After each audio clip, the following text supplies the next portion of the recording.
Yo guys! It's your friend here, bringing you another awesome Naruto what if tale.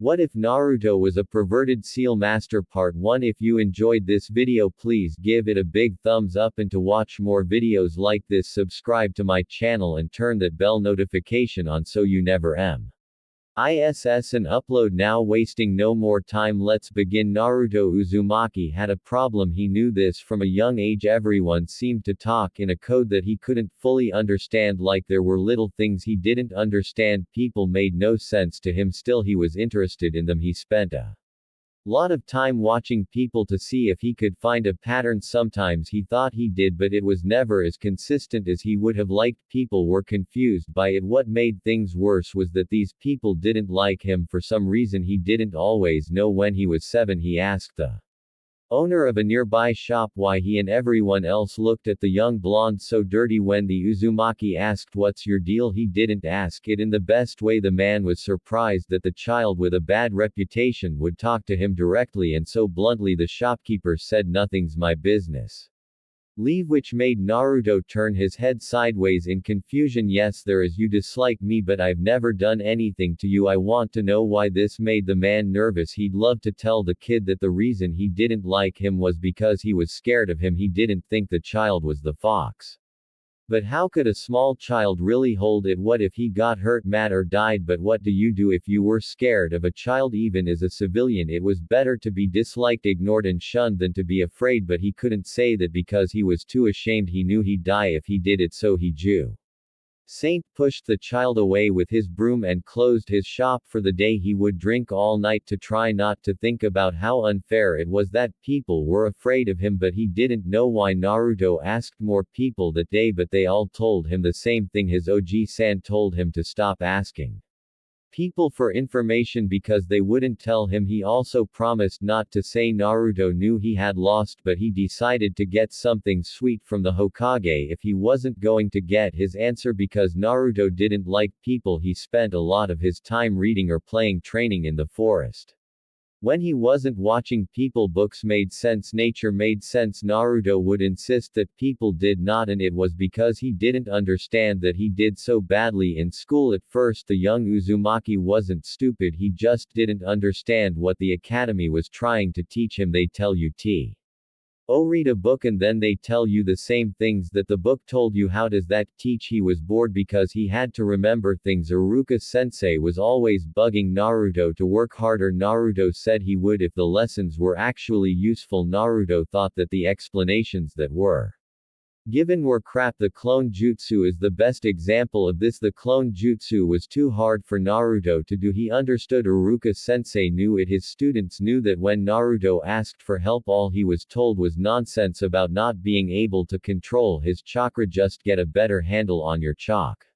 Naruto, what exactly does that mean? The better you can control your chakra, the better you can perform your jutsu. But what does control mean? Is there a unit? How many units of chakra does the clone jutsu need? You have to just feel it. Naruto, you've been a total letdown, said Jinchuriki, who didn't know what he was talking about. Azuruka watched the 8-year-old leave his classroom. The same things would happen to Naruto. He didn't have anyone to train with, so he picked up bad habits, and his taijutsu wasn't as good as it could have been. Some of the skills he could learn on his own were among the best in the class. He wasn't the best, but he wasn't in the middle either. Naruto, when he was 8 years old, was ready to accept that he would always be a stranger in a strange land and never fully understand people or their things, until one day when Iruka-sensei showed him some simple fu and jutsu moves. The blonde was hooked right away. He couldn't explain it, but the symbols, how they went together, and the end result all made sense. He didn't just want to learn that art, he needed to. He even asked Oji-san to help him do it. Now Naruto, you have to be very careful with even the most basic fu and jutsu, and your calligraphy has to be perfect. If I see you being careless, I'll take away your tools until you grow up. Define irresponsible. Og-san, trying things you haven't prepared for well and rushing through levels when you've already gotten good at them. What if I have to do a project or test to show that I Have the skills needed before I can move on to the next level, Naruto asked. That should be enough then, we're on the same page, the blonde said, putting out her hand. He shook it with a smile on his face. Naruto's speech was a little bit more formal because he improved his skills by reading out loud as subjects got harder. It changed how he chose his words. One more thing, Harrison said, laughing at the boy's pout. You can't skip the academy no matter how interesting you find Fu and Jutsu. He had run into this problem early on and knew he had to make Naruto stay or the boy would just keep doing what he wanted. Naruto's life changed the day he got the 10,000-page books on Fuenjutsu, the calligraphy guides and the calligraphy set. He kept making steady progress on his chosen subject. For the rest of the school year he didn't do much of his bookwork other than the bare minimum, but he still did well on the practical exercises. Iruka-sensei wasn't happy, but he couldn't do much because the Nara heir also didn't do much. By the end of the school year he had read the first 2 volumes. He was able to do this by reading 1 volume every 2 months. Harrison was still amazed. The first 2 volumes were all out the most basic things like how to recognize seals and the basic languages of seals. The first part ended with the storage seal. The second was an introduction to synchronized and localized reactions such as explosive tags and building arrays with many different parts. Naruto felt good when his Oji-san said nice things about him. When he asked what that meant, his Oji-san told him that it was probably a mix of feelings. When someone was praised, it made them feel proud and valued, and when someone close to them did it, the feeling was even stronger. Naruto learned for the first time that you can feel more than one emotion at the same time. He realized that made it harder for him to explain why people acted the way they did because he was making wrong assumptions about how they felt. He would have to start over again. Naruto was able to make big leaps in his sealing skills over the summer break. Helped him improve many of his other skills as well. As summer break was coming up, the blonde knew he had a lot of things he wanted to do, but without a plan he wouldn't get much done. His Oji-san stressed how important it was to have good work habits to get the most done. Naruto's Oji-san told him to read a few books on project management, so he did. First he decided on his mission, which was to find ways to improve as many of his weaknesses as possible. As a shinobi, chakra control would be the most important thing to do. This he had to figure out why it was so hard for him to control his chakras. Find the answer through seals. In the 3rd volume of his Fuenjutsu books he talked about how to control chakra networks. This book showed how chakra suppressors, paralysis seals, shock tags and even resistance seals worked, how they connected to the chakra system and what effects they had on the bow.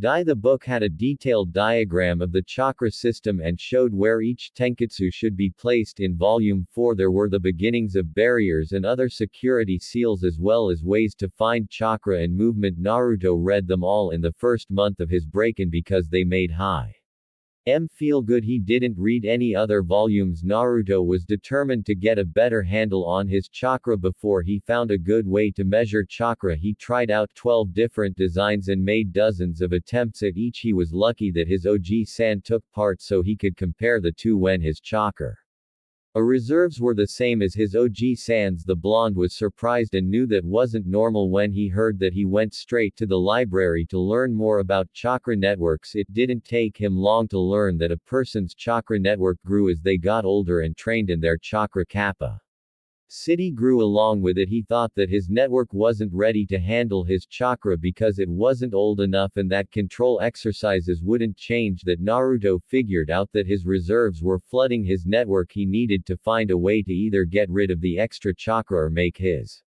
network bigger so it could handle the flow of chakra. As the blonde sketched out ideas for a second chakra network, he ran into a big problem. He couldn't use this kind of seal on himself on his summons. There was also a big complicated seal. When he ran to his Oji-san he found the answer to one problem.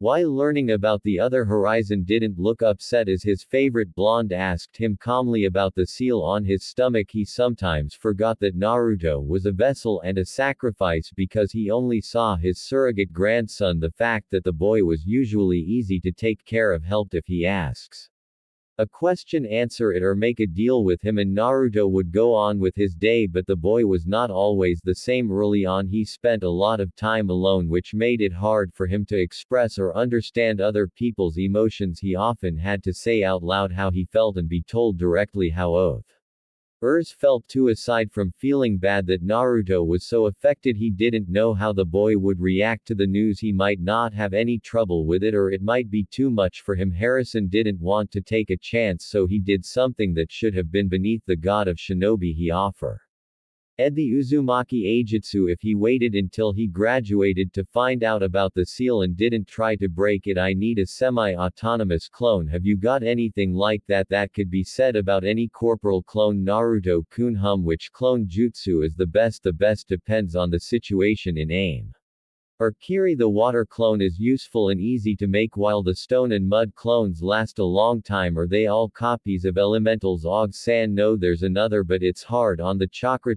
I have. Yes, it's true. I'll teach you the shadow clone jutsu, even though I know I'll regret it. But Naruto-kun, you should never send your clone to school for you. Why would I do that? I wouldn't learn anything if I did. Once dispelled, the clones send their memories and any extra chakra back to their creator. Oh, this sounds like the best jutsu that has ever been thought of, Harrison said as he ran his hand through Naruto's hair, which made the boy smile. My sensei would probably be honored that you think so. He could probably handle Naruto's personality because it was similar to Tobirama sensei's. He told Naruto a lot about Tobirama, in part to show the boy that he could still be a good ninja even though he had some weird habits. They went to a private training ground where Naruto could learn what would become his signature jutsu while spending a cool fall day with his favorite person. Naruto wouldn't finish his supplementary chakra network seal until 2 weeks before the start of the winter break. His clones carefully drew it on his body. On many of his tenketsu they had to draw very small seals. It took 5 hours and he was glad he had paid attention in the academy's meditation unit. He liked to read, but he was also very active and had to run around or work out before he could really get into his books. The clones opened the seal. It hurt for a few seconds, but after a few minutes the pain went away. Naruto did the chakra circulation exercise while sitting in the lotus position. He couldn't believe how much easier it was for his chakra to move and how he didn't have to fight to control it. He could feel how the artificial network helped the chakra move in the right direction. Before he tried the clone jutsu, he did that for an hour. His clones were still not right, but they were getting better. Naruto came to the conclusion that he would still have to work on controlling his chakra, but it wouldn't be as hard, and the limit to how much control he could get wouldn't be so low. During the break, Naruto would give chakra control to a few of his clones. His OG-san wouldn't let him have more than 5, though as long as they could they would put leaves all over their bodies. Naruto chose to deal with her issue. He had seen that the clan kids were getting better at taijutsu. Naruto could beat most of the kids who weren't in his clan, but he'd have trouble with the kids in his clan except for Nara, who wouldn't even try. He did not like what was happening. He didn't want other people to do badly, but he did want to win and be at least better than the rest. His OG-san said that was a feeling of rivalry and competition. He said that those things were fine in small amounts, but that Naruto had gone too far. If he ever thought he would do anything to beat his friends, that it's fine to try to be the best. He shouldn't look down on others or forget that they were all on the same side. In the end, it was good to know what the feeling was called and that it should be kept in check, but knowing what made him do what he did didn't solve his problem. He talked at length with his OG-san about it. The academy's style was too stiff and basic for him. Og-san laughed and said, well, it's simple, and that's the point. He said that the academy library had a lot of different styles, but Naruto should have an idea of what kind of style he wanted. Naruto nodded but made a sad face. If he tried to learn a new style without a plan, he would end up in the same trouble he was in now. All night long Naruto and his clones would think about the problem. There wouldn't be a way out until morning. Self-teaching a style of taijutsu is hard because you don't know if the kata are right and you might get used to making mistakes or having gaps in your form, but he didn't have a caring teacher or family who could help him. He didn't like that thought, but he didn't pay attention to it. He needed a way to learn the right way to do things without having to have someone watch over him. The answer was going to be seals. Naruto thought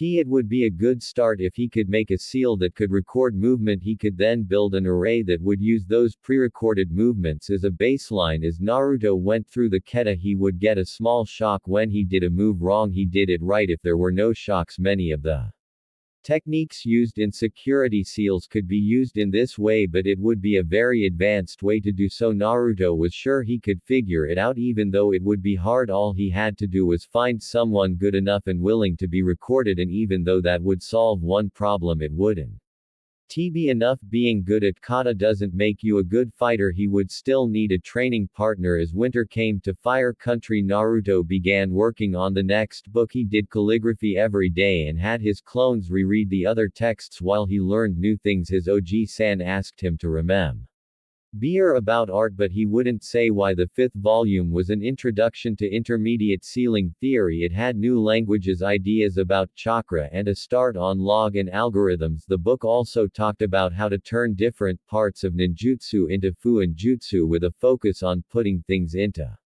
barriers and coming up with ways to stop jutsu. It was hard for the Uzumaki, and he had to look at a lot of outside texts and talk to his OG-san for help, but he was able to finish it in 3 months right before spring. The sixth volume was all about how to use the information, how to write faster and how to write while you're on the move, how to carve seals into hard surfaces like rocks or foundations to make them more stable. Chakra engraving was the name of the method that made it possible to use a conduit to make a microblade of concentrated chakra. Chakra etching was rare because it took a long time compared to ink-based or materialization methods, but it was more secure and lasted longer because it took another etching to interact with the seal. It also took a lot of control over the chakra, more than the leaf sticking exercise would give. The volume was helpful because it had instructions on walking on the surface and different ways to walk on water. To learn all of those exercises, it would take a month and a lot of clones who complain and freeze, but in the end it was worth it because Naruto liked to etch with Senbon and did it on the weekends for fun. By the middle of May, Uzumaki, who was only 9 years old, had his motion capture array down, but in the end it wasn't a big part of his growth as a person. He showed Og-san and told him about his plan. He had even chosen the style. During the time of the warring clans, pensaclet was mostly used by the tribes in the south. It wasn't used much anymore, but his Oji-san knew someone who knew how to do it, so he agreed to ask the Junin for help. A week after summer break started, Naruto met the Junin. The man was different. "Hello, you must be the youngest Naruto-kun," yelled the green-clad enigma with a bowl cut. Naruto was found on the private training ground of the Hokage. It had a few open spaces, a big pond, and even some rock formations, but most of the time it was hard to see because the trees were so tall. Naruto replied, "Hi, I'm not the youngest in my class, so I'm not the most young." His Oji-san had told him that being honest outside of ninja Saiyans was very important. Guy said, "Ha ha ha, Naruto-kun, being young has nothing to do with age. Even our wise Hokage is full of the fires of youth." And then he put on a nice guy pose. Naruto wasn't surprised by how excited he was, but he did find it interesting. "So what's a metaphor?" "Yes, that's it." "Okay then.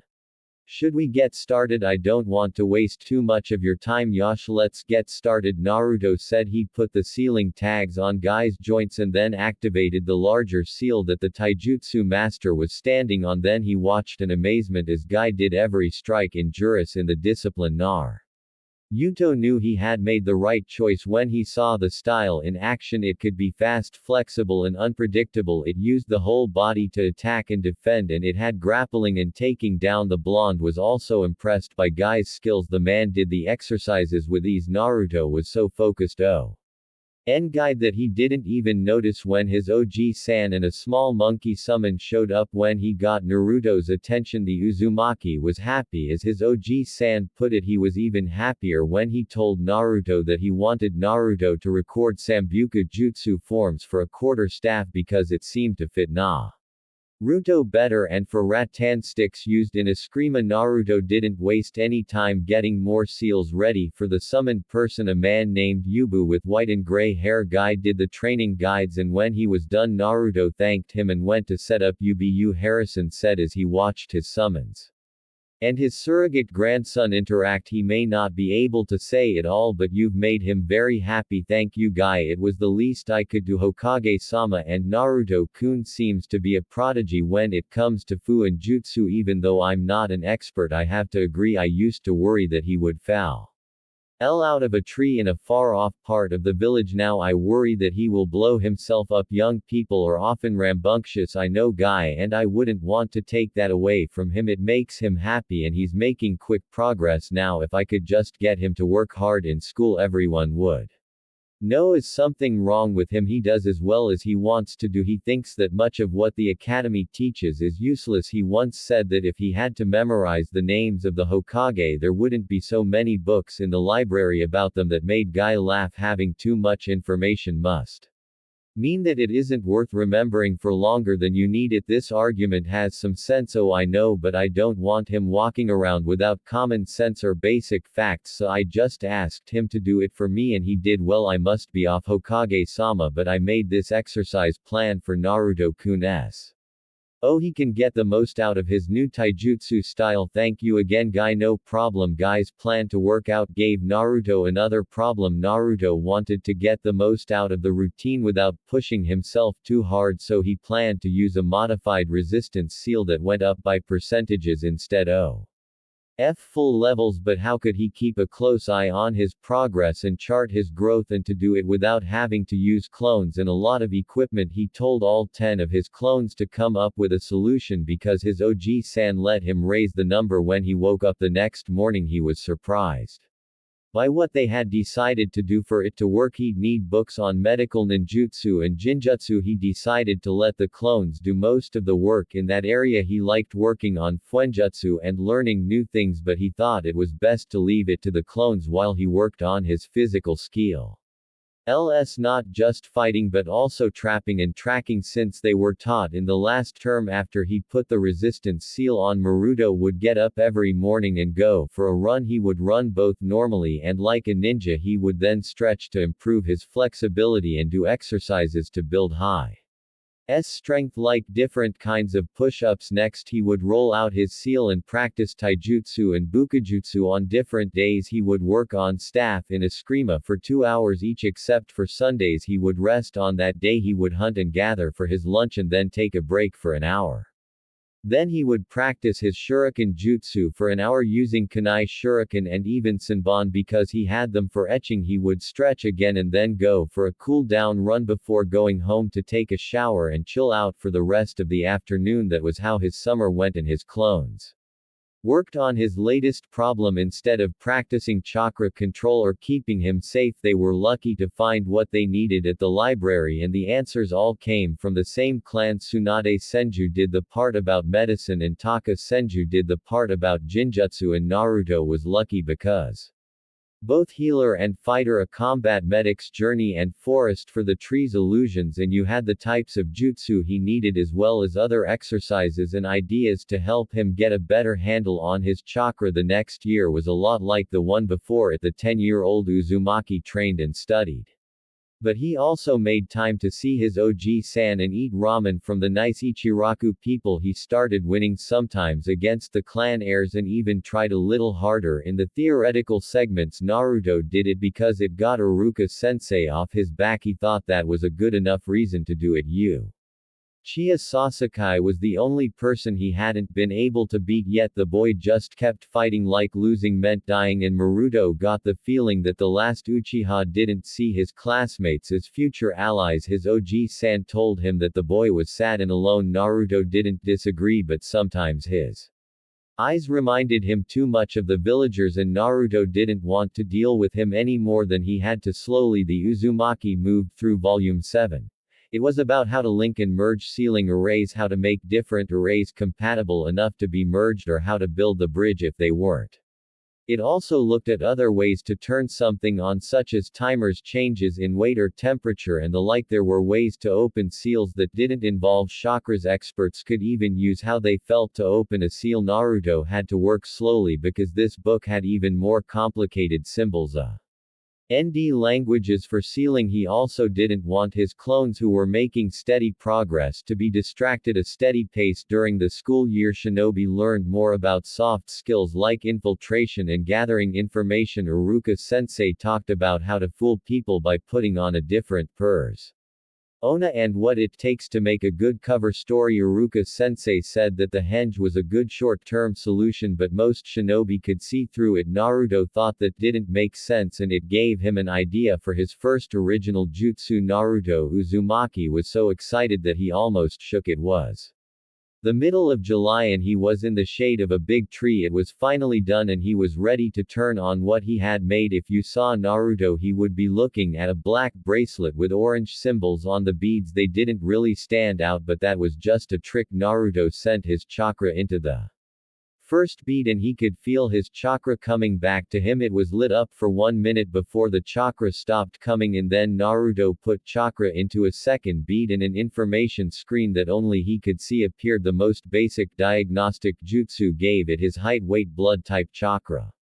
traits and other information. Naruto wanted to keep track of his progress and knew he needed detailed information about his body to do so. This is why Tsunade's book was so important. Taka's book let him use this information to make a projection similar to Jinjutsu that only the person wearing the bracelet could see. Then Naruto sent chakra into the third bead and ran away. The third bead was a modified tracking seal. It told Naruto how far and how fast he ran. The diagnostic bead would check his heart rate, blood pressure and oxygen levels. There were 8 beads in all and one of them was a shield he could put up at any time. Another one is a seal for compressed storage. Not every bead was marked yet and Naruto was just so happy that his project from a year ago was finally working. When Naruto was done with his workout, he looked at the information and smiled. He took off the seals on his rezis Tansen now had a baseline. He decided that in the last 2 years he would really push himself to be as ready as he could be. Naruto ran back home and showered. Once he was outside, he put on some olive cargo shorts and a blue shirt with a white spiral in the middle of the chest. His clones gave him an other bracelet with beads and he put on his blue sandals and ran quickly toward the Hokage Tower. Naruto was able to move very quickly because he didn't have his resistance seals turned on. He used proper manners and was allowed to see his Oji-san. The Sand Dame was curious about what Naruto was so excited about and his curiosity grew when Naruto gave him a bracelet and told him to wear it. Harrison did because he believed the boy. Oji-san, I got it to work. It was my project. I even engraved it myself, so I made you one. What does it do? Naruto-kun, you have to link it to your chakras so no one else can use it. Then pulse it into those 3 beads, then you'll see what it can do, but don't fight it. Harrison raised an eyebrow but did what the boy said. He felt the chakra enter his body but he knew it was his own, so he was confused. Once it stopped, he did it again. He felt another invasion and then he saw his own vital organs. He turned away from the view and turned on the other beads, a storage seal and a tracking bead. The tracking bead was meant to show how well the training was going. The Hokage almost couldn't say anything. I am so proud of you, Naruto. This is amazing. Naruto felt a familiar warmth grow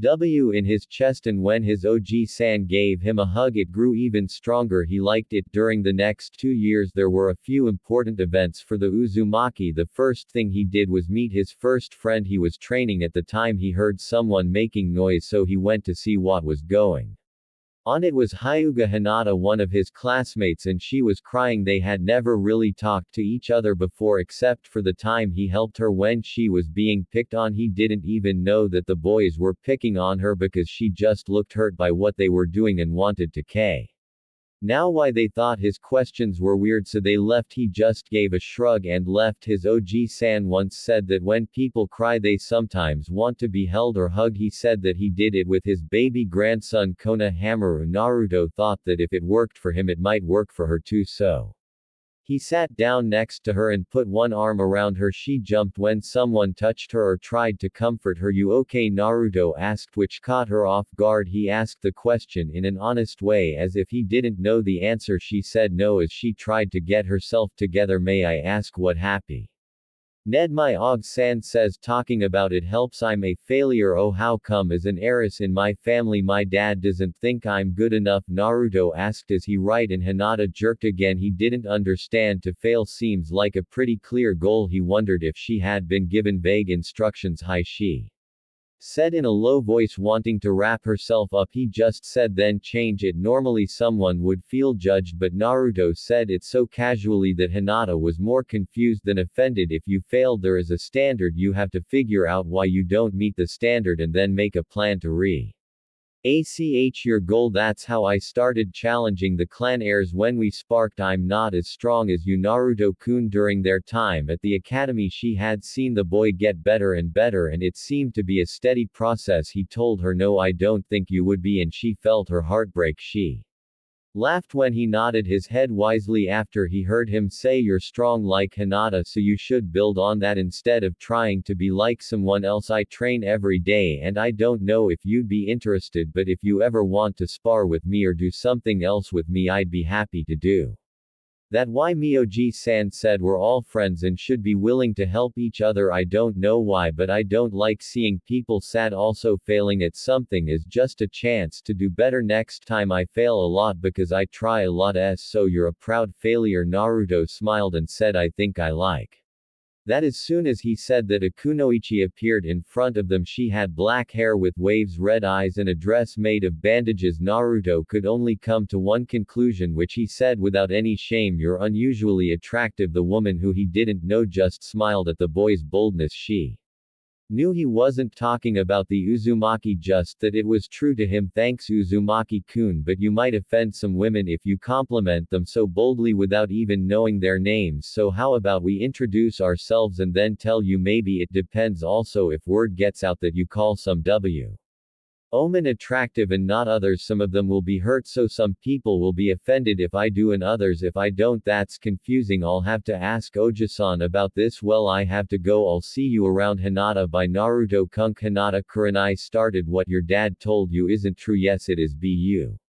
It doesn't have to be that way. After that day they trained 3 times a week together and became best friends. Naruto was always honest with Hinata. He was willing to help her solve any problem she brought up and thought she could do well. He could be blunt and strange, but she just learned to talk to him in his way. He showed kindness and care in his own way. Naruto learned something new about how people feel and why they act the way they do. For example, he had never heard of shyness before he met Hinata. She also helped him think about the right way to make him use the sexy jutsu. The second thing that is important is that Naruto finished the other 3 volumes of Fuenjutsu. Volume 8 was on Wan Jutsu, how to make them and how to fight against them. It also showed how to expand and contract arrays, how to look at full arrays without opening the seals, and how to hide in cloak seals. Space-time fu in Jutsu and then Jutsu were the subject of Volume 9.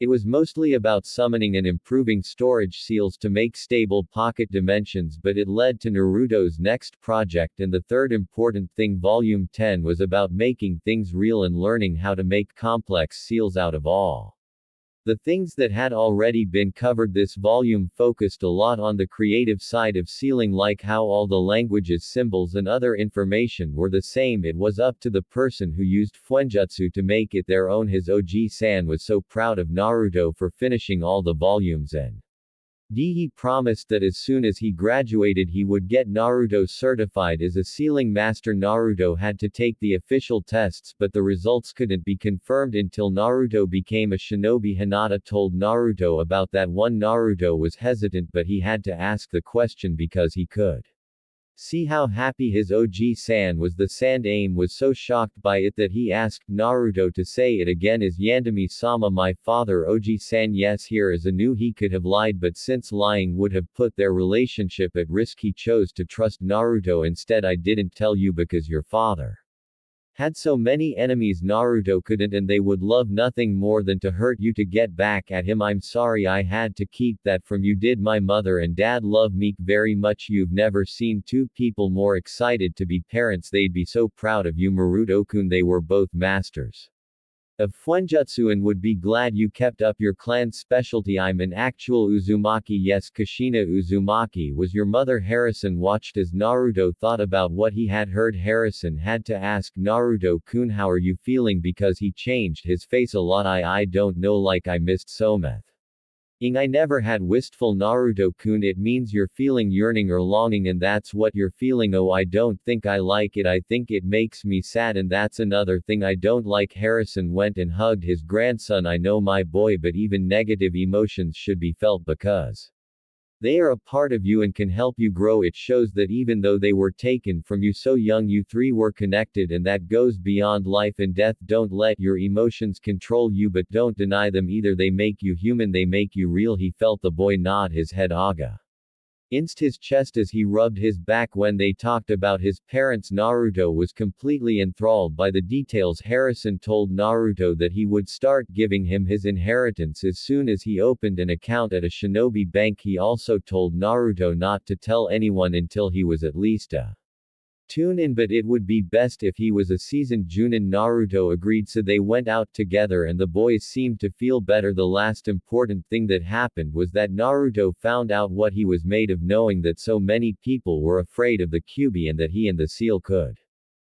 really stop. It was strange. It was also strange to know that his dad had done it and that his mom had been a Jinchuriki, which is what his Oji-san had called her. Oji-san said that there weren't many other options and that choosing another child would have been dishonorable. He said that no one knew Naruto's status until he was 3 years old, and he swore that if he ever found out who told them, he would kill them where they stood. Naruto told him it was fine and it was good to know he didn't have a lot of bad feelings. People weren't very friendly, but there wasn't much to do anyway. On top of he had Oji-san, Hinata, and even Yuhi-san that showed that he could put things together, so he would do that. As Naruto sat next to Hinata and talked about the past few years, he didn't even notice that Hinata had joined him when his friend came in. He smiled at her to let her know, and she smiled back. Oh, the last 2 years Hinata had changed. She was still shy and quiet, but not as much so. They had fought and struggled, but she felt better about herself afterward. She understood that there was no magic to getting better. Work was just hard. Even though she was easily discouraged in the past, she wasn't afraid of hard work. She just needed to realize that she didn't lack a certain trait. She pushed herself every day with the help of her friend and her caretaker. Even though her father hadn't changed his mind about how much she was worth, the changes had been noticed by her family. Hi Naruto-kun, she said.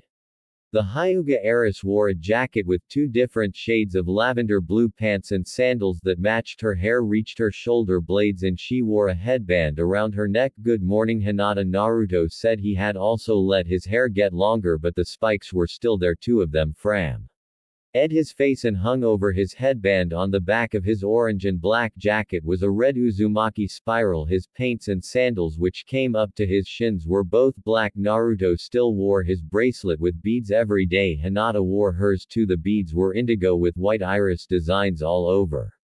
6 months ago he gave her the seals as a gift of friendship, and she took care of them like they were the most valuable jewels. After the short hello, the two sat in silence and looked around the classroom while they waited. 2 newly trained kunoichi walked in and started arguing about who would sit next to Chiya Sasuke. This broke the silence. The two kept talking until Iruka-sensei told them to sit down. They did, but only after Sakura gave him a dirty look and Ino gave him a wink. Naruto just waved back, not really knowing why Sakuran-san was so angry with him. Soon after he turned 12, he told Sakura, Ino and Hinata that he would be willing to do sexual things with them if they reached sexual maturity because he thought they would be very attractive. He didn't think it was a big deal because it wouldn't happen for another 4 years. Sakura-san got scared and tried to hit him, but she didn't. Ino laughed and told him that he was way too bold. Hinata blushed and told them it was rude to make such an offer to girls he didn't know well. He said and didn't bring it up again, but Sakura-san has disliked him since then. Haruka-sensei said, now I'll tell you who's on your teams, please don't talk over me, and he started to name the teams. Harrison led Kakashi through Naruto's apartment from a distance away. It was about the right size for a child. There is a red couch and chair in the living room. There is a TV and a coffee table. There was also a desk with a stack of books in the corner there.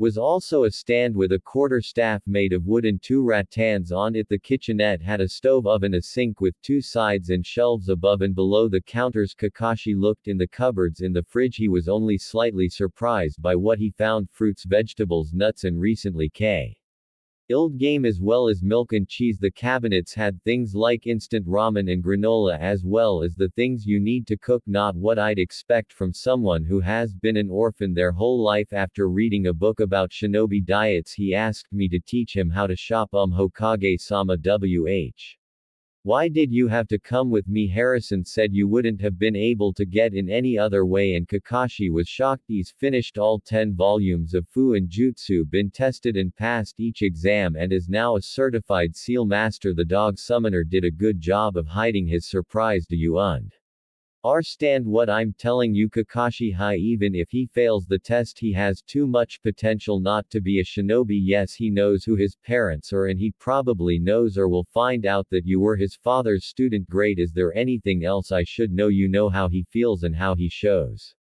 it, right? Yes, said the Junin. Then I think that's enough to move on. Okay, I should be able to move on. I'll leave. Hokage-sama here is a nodded, and Kakashi left. Harrison followed him out, and as soon as the door closed the security measures went back into place. He took one last look at the door and hoped he'd made the right choice. Kakashi thought that all three of his potential students would be hungry and angry when they got to the training ground. Two of them were, but only the girl said anything. So much for the shinobi rules. Kakashi thought the blonde was fine, which could only mean one thing: you didn't you hi, even though it was against what I told you to do. Bad orders, Hatake-san, said Kakashi. He just smiled and took 2 bells out of his pocket. You've got an hour to get these bells. Whoever doesn't get it right is sent back to the academy. Naruto asked, how can 2/3 of us fail if 2 of us can get the bells? The others probably would have as well if they weren't hungry and nervous. Something isn't right here, he said after Kakashi set the timer and 2 of them went to hide. He said, you may begin. The only one left was the Uzumaki, whose face was blank. You should be hiding right. No, I've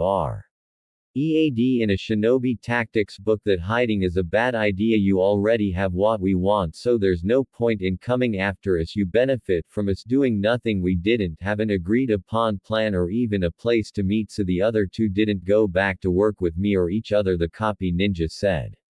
But he couldn't disagree. He would go after them, but if this were real life he would have no reason to. He took out his book to read, hoping to get the blonde or one of the others to get angry. It didn't work. To his surprise, the chibi Yandami threw a purse full of Ryo coins at him. Junin Hatake Kakas.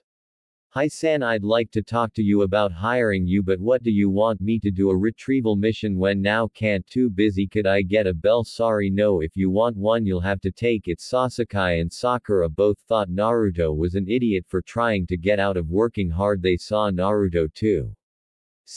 One of his beads, and then kunai and shuriken started coming from nowhere, all aimed at Kakashi-sensei. Please, I think this is a good thing. Hideki, Kakashi-san, please tell me what the real test is like. Kakashi didn't say anything, but he was impressed on the inside. It's clear that you can have the bell.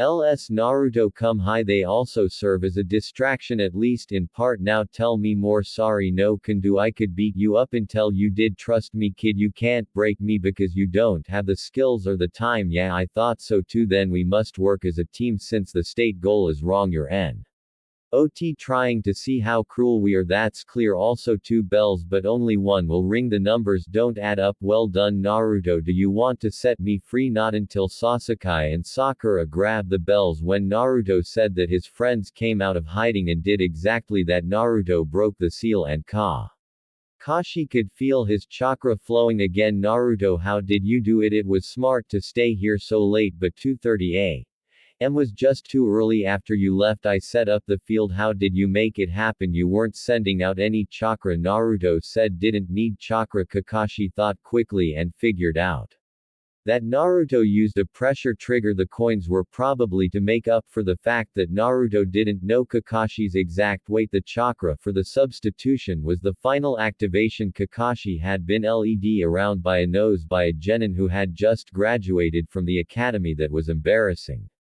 Well, you're on the team for a trial run. Why is there a trial period? Sasuke asked. Naruto broke the test. You know what to do, so there would be no point in retesting. You be back here tomorrow at 7 a.m. sharp, Kakashi said, shun shining away afterward. Way to go, idiot. Yay, thanks, dummy. I'd prefer you not ensue.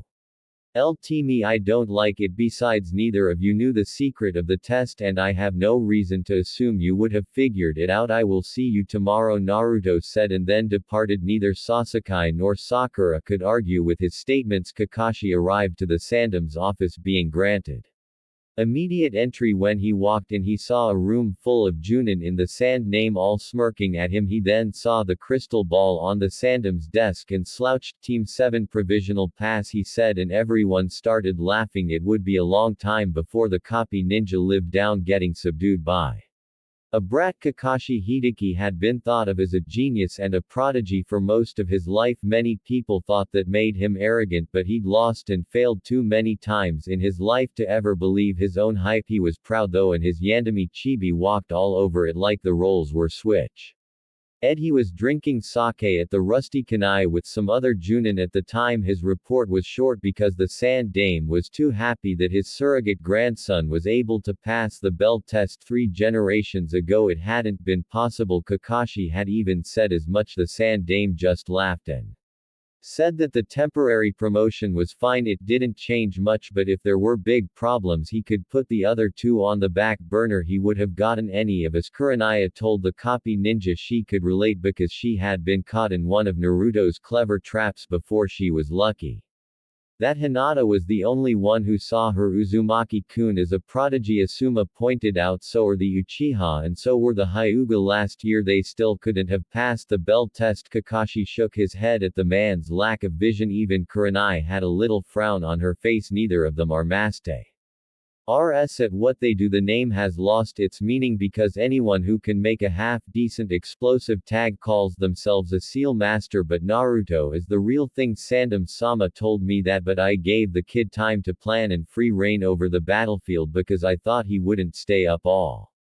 night or have enough time in the morning to trap the place. Kurenaya thought Naruto probably used shadow clones and hadn't given up any sleep, but if the blonde hadn't told her yet, she wouldn't expose him. Also, Kakashi would need to see how good they really are at what they do anyway. She gave Kakashi a smile and wondered how many problems Naruto would cause. Things were about to get interesting for Junin, who was known for being lazy. After the test and hearing how bad his teammates did, the blonde Uzumaki went for a walk. He liked to plan things while he was walking, even though the training grounds weren't exactly like the forests he used to play in as a child. They were close enough to make him feel like he was back there. Now that he was known as a seal master, it was time for him to choose 1 or 2 areas to focus on. Even though he was a master, that didn't mean he knew everything, but he knew that if he worked hard, no subfield should be out of his reach, and he was at a high enough level to really add something new to the field. From what his OG-san told him, his parents had very different interests, but it also showed him that his mom would beat his dad in a pure fu and jutsu fight. T gave him that idea. Surely the Hiroshin's power could stop anything she did. Wrong. His mom was an expert at building walls in barriers that say, I now control everything around you, so be afraid, mortal. She had even made plans for one that could stop space-time techniques from working. He was glad that his OG-san gave him their notes and work. They put copies of the knowledge in the Hokage vault because they wanted it to live on, and for future Hokage to give their knowledge to worthy people. With his shadow clones, there was no reason for Naruto not to learn from his parents, but he wouldn't say that he was an expert in those areas, even though he was amazed by what his parents could do. His OG-san had always been his hero, and the Hokage who was in charge the longest always wanted to protect his people as best he could. Naruto also wanted that, and the set of beads on his left wrist would be he basis for it. He wouldn't give those seals to anyone other than his closest friends and family, but he could build on them. Naruto wanted to be the first person who specialized in Fuenjutsu systems. He wanted to get rid of the need for paper files and carrier pigeons on things that could be taken or Changed instead, people would only be able to see information directly if they had access to it through their chakras or biometrics. Calls for help were sent right away to the Hokage and orders were changed and sent back just as quickly. It would change the way information is stored and sent. Espionage and infiltration would also change. It would make Konoha safer if it worked. The Uzumaki decided to start with the parts about how to talk. Some parts of it would be easy. For example, he's already made a shared mass storage scroll that can move items. It would be hard to make seals that could project sound waves, thoughts, or displays that could send written words. There were problems with the layout, the stability, and even the range. Even though his OG-san had doubled the number of clones he could use, it wouldn't be fast, but it would be worth it. Naruto was thinking so hard that he didn't realize he was in someone else's training area until he heard a loud voice. The three genin of Maida Guy were surprised when they said, "Most young Naruto-kun, good morning," and the blonde didn't even flinch but instead answered calmly. He then looked around after saying, "Hello Guy-san, have I stopped your training? If so, I'm sorry and please let me leave." "Hold on, you're that kid," Tenten yelled, which surprised everyone because she rarely spoke loudly. Naruto smiled and said, "Oh, Tenten-san, hello." She yelled back, "Don't just say hello to me after what you did." "What did he do?" Tenten asked, hoping it wasn't anything bad.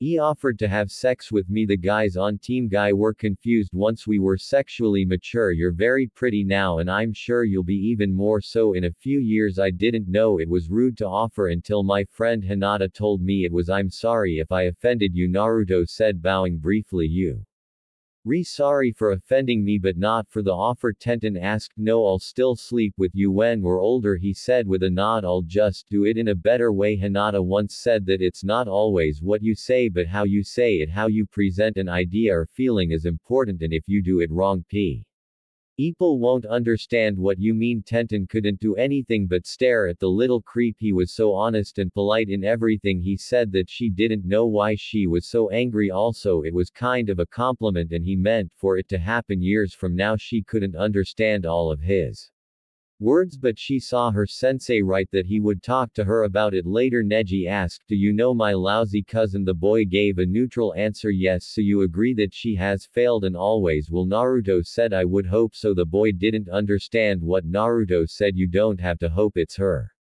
fate. The gifted and the failures are chosen at birth, but I'm not sure why you'd want that for her." Neji didn't really know what to think about the Uzumaki. He had seen him around but never talked to him because he thought that anyone who spent time with Hinata must be just as useless as she was. However, he had heard that the sand dame liked the boy and that even Hiyashi-sama seemed to respect him, so he was on the fence about him. "Failure in practice helps you grow." My Og-san said that you don't learn much if you always do something right. Innovation often comes from learning from mistakes, and isn't that the point of training? No matter how hard she tries, she'll never amount to anything. It's decided. Naruto looked at the boy, his blue emotionless eyes staring into the Hyuga's own. Naruto was quiet for a few minutes before he spoke. "This isn't supported by facts," he said, and then he turned and walked away. Once Neji thought about what the blonde had said, he got angry, but yelling at someone who was walking away would have made him look like a fool. It wasn't something an honorable Hyuga would do. He told the new guy that he would teach him about fate soon. Lee said, "What the hell?" in a voice that didn't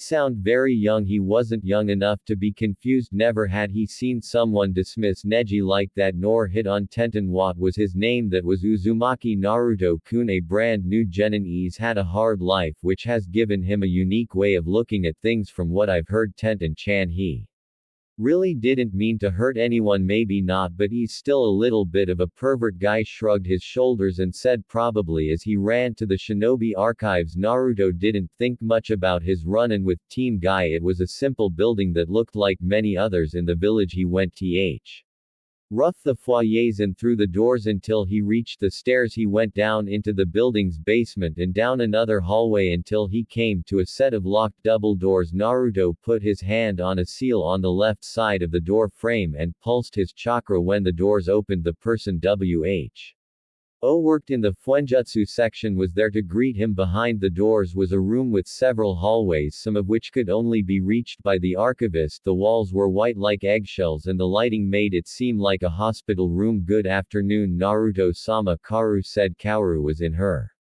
Mid-40s and average height and weight for her age. She had black hair that was speckled with gray. She wore a blue shirt, a green vest and blue pants, which is a typical Chunin outfit. Her shoes had a small heel and an open toe. She was a tune-in by title, but she was actually a longtime Anbu member who was chosen to keep some of Konoha's most valuable information safe. Instead of retiring, Naruto blinked and cocked his head to the side. No one had ever called him Sama before, only his Oji-san Hinata and Ayame-san called him Kun, so this was a bit confusing for the blonde, and Kaoru noticed that I call you Ama because seal masters are respected in Konoha. This goes back to our alliance with the Uzumaki clan and has grown since they were destroyed. Naruto-sama, many people will admire what you've done. Oh he said, pausing. Yes, I don't know, I usually ask my Og-san. I don't mind if you call me Sama, but I wou don't mind if you didn't. Does that make sense? Hi, it could be that you don't like being formal or that you don't think you deserve the honorific. Both are possible. Do you have a preference for what I call you? The archivist asked, and Naruto thought about it for a moment. No, do whatever makes you feel. Go.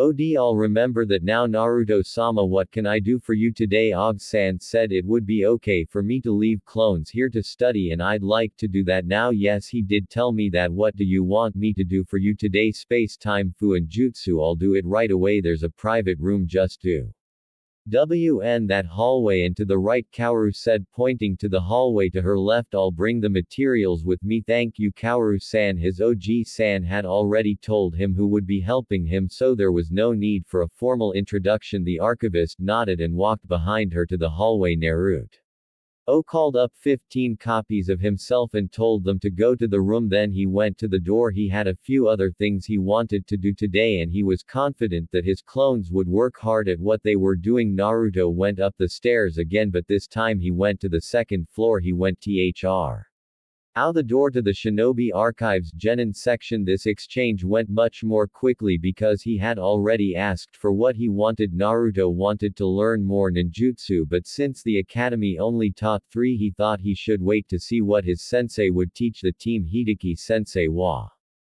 the copy ninja, so he would probably teach them a good range of ninjutsu, but there was one of these jutsus that he had to learn because he had to move quickly across the village, so his Oji-san gave him permission to learn the Shunshin. When he heard this, he was happy and told his Oji-san. So the kin D. Hokage smiled and said that it was normal for young ninja to like learning new jutsu. The second thing was a book called Truth of Illusions by Naori Uchiha. He had read Toka Senju's book and a few other guides that were available to academy students, but none of them were as helpful as the Senju book. He hoped that this book would help him learn more about the arts of illusion and Ian release. Naruto figured that his information transmission seals would have to be good at using yin release since it was chakra formed or coded to send information. So far he had done well with his Fun beads, but he needed to get better if he wanted to do more. Also, anyone who was even a little bit sensitive to chakra could tell he had a lot of it. He hadn't learned to hide it very well, just enough so that the animals he hunted wouldn't notice, but that was his plan. If people could feel his chakra, they wouldn't he could do genjutsu, and by the time they figured it out it would be too late. His Oji-san once told him that lying is a game with many layers and levels. A shinobi should be slow to make assumptions but quick to check, and Naruto Uzumaki is not a typical shinobi. Even though Naruto had trained with Uchi-san when he was training with Hinata, it didn't feel right to rely on her knowledge because she was hired to help Hinata, not him. He also didn't think he had anything to trade, so he wouldn't start a deal on those terms. When he started going on missions, he was hoping to catch her when she was free. After getting his stuff, he left the building to get something to eat. He opened his book and started reading. As he walked, he had been able to avoid most of the problems, but a fast-moving person who was not paying attention crossed his path and knocked Naruto over. He was startled when a much taller person slammed into him, pressing a book against his face so that he couldn't see anything. He was quickly pulled up and put back on his feet. The woman said, "Sorry Gaki, I didn't see you there." Now that he could see her, Naruto didn't mind as much that she was on top of him. She wore a tan trench coat T over an orange shirt and skirt held up by a blue belt. Her hair was purple and tied in a ponytail. Naruto was careful not to say how attractive she was, but he didn't have to. Anko saw that he was looking at her like, what you see Gaki? Yes, you're very attractive. He didn't say it, she asked, so he wouldn't go against what Yuhi-san told him to do. Do you have a crush on Anko-chan? You're a little too young for me. Stud crush as in infatuation? Not right now Anko-san, and as you said our age difference would be impossible right now. However, I will be sexually mature in about 4 years, and from what I've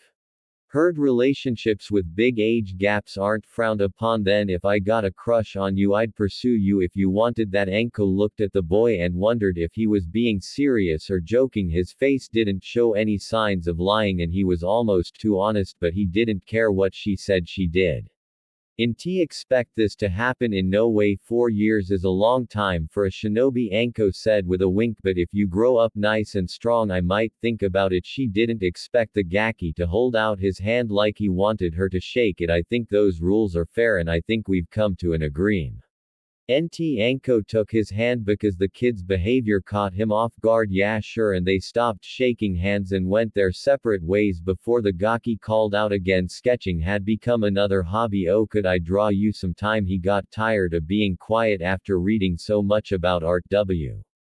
He showed his OG-san some of his old work. He was given feedback and suggestions on how to improve. It was strange that his OG-san kept smiling in a small crooked way but wouldn't tell Naruto why. Anko shot back, trying to get me naked already? Only if you want, but it can't be a mission. Og-san was very clear about that, and it caused me to delay my sexy jutsu. What this conversation is making my head hurt. Gaki, I'll see you around about the art project. Alright sure. His name is Uzumaki. Naruto, by the way, I know Gaki, she said and shined away. Naruto wasn't surprised that she knew who he was because most people did. Naruto brushed off the conversation and went to Ichirok for lunch, where he ate several bowls of different kinds of ramen. Naruto was full, so he left a big tip and a sincere thank you and went to his next stop, Yamanaka Flowers. He saw the clan head behind the counter as he walked and goodbye Uzumaki, he said in a short tone. Hello Mr. Yamanaka, I want to buy a plant. Oh, you're trying to seduce someone else's daughter? No sir, I haven't been telling anyone to seduce anyone, and I'll probably be a tune-in before that happens. Inoichi had studied Naruto's illness for years and knew Abu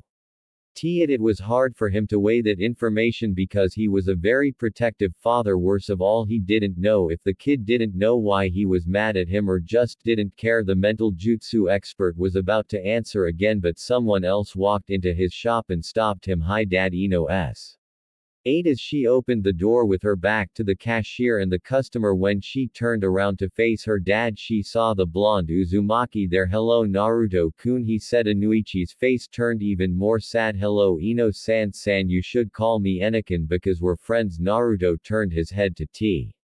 He sighed and asked we, or he didn't think so because they didn't talk much in class or anywhere else. Of course you idiot, said Ino, but she didn't mean a word of it. She thought the guy was often blonde, blunt and a little strange, but Naruto's offer gave her a backup plan if she couldn't get Sasuke to leave her. Naruto just shrugged. He didn't really believe it, but he thought that maybe they could be friends someday. Inoichi asked in a rude way, didn't you come here for a reason? Naruto didn't care and just gave the man a piece of paper. I need that, said Eniki. He looked at the paper, nodded and then went to the back where his stock was kept. What are you getting, Naruto-kun? Something to give Hinata. Oh, am I really already that far behind? Naruto looked at her with confused eyes. I don't understand. Well, you're giving Hinata gifts, but what about Ino-chan? Oh, I just found out today that we are friends and I have no idea what you like. Then Naruto wondered what his new friend might want. Hinata's clan didn't give her much praise or encouragement, so he got her a gift because all they did was criticize or not say anything at all. Since Ino-chan wanted a gift in the same spirit, he thought of times when people have been encouraging or praised him, and then he had an idea. Naruto walked over to Ino and gave her a kiss on the cheek. Congratulations Ino-chan on becoming a genuine. The Yamanaka heiress was surprised. She had been making fun of the Uzumaki, but she realized that he seemed to be immune. She didn't NK he would just make their little game harder. What should she have said to that? Inuichi came back with the thing that was asked for, potted and ready to go. Naruto paid said good afternoon to both Yamanakas and left. Inuichi saw that Ino was quiet and a little red-faced. What's wrong Ino-chan, she whispered. Red, he kissed me but she wasn't paying attention so she didn't notice her father's murderous look. Ino left the shop to go home and planned to get back at Uzumaki, who was being sneaky after making 5 clones to practice the Shunshin. Naruto went to the Hyuga compound. They ran back to training ground 3. And Naruto went up to his friend's big fancy house. The guards led him through because they were used to seeing him after training together for a few months. Hinata's progress and growing confidence could not be denied. Today Naruto met a religious zealot outside and told him about it. When they found that the heiress caretaker and partner were helping her reach her full potential, they were nicer to them. Some even wondered why it took 2 outsiders to have this effect and if he or she's and their methods weren't as foolproof as they thought. Naruto waited in a place where people were usually invited to meet. It was a very simple room with rice paper walls. Hinata came and smiled at Naruto when she saw him. Hello Naruto-kun. He smiled and said hello Hinata. Naruto gave her a plant and said, I wanted to give you this as a thank you for passing Yuhi-san's test. It's just like Yuki-san, he supplied AF.